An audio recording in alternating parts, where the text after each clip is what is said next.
கடவுளறிய உறுதியளிக்கிறேன். இன்று சட்டசபை கூட்டத்தில் இருந்து திடீரென முன்னாள் முதல்வரும் அதிமுக பொதுச் செயலாளருமான எடப்பாடி பழனிசாமி வெளியேறியுள்ளார்.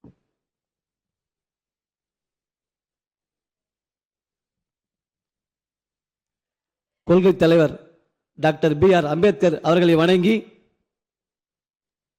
சட்டமன்ற பேரவையின் உறுப்பினராக தேர்ந்தெடுக்கப்பட்ட R. பிரகாசம் என்னும் நான் சட்டமுறைப்படி நிறுவனம் பெற்றுள்ள இந்திய அரசியலமைப்பு சட்டத்தின் உண்மையான நம்பிக்கையும் பற்றியும் கொண்டிருப்பேன் என்று இந்திய நாட்டின் இறையாண்மை மீதும் ஒற்றுமை மீதும் நிலைநிறுத்துவேன் என்றும் நான் மேற்கொள்ள இருக்கும் கடமையை நேர்மையுடன் நிறைவேற்றுவேன் என்றும் நான் வணங்கும் மனித கடவுள் தளபதி அவர்களின் உறுதியளிக்கிறேன். நன்றி.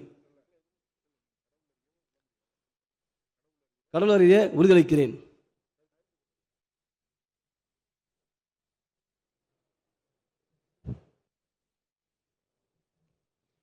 திரு த பிரவீன் விலவங்கோடு.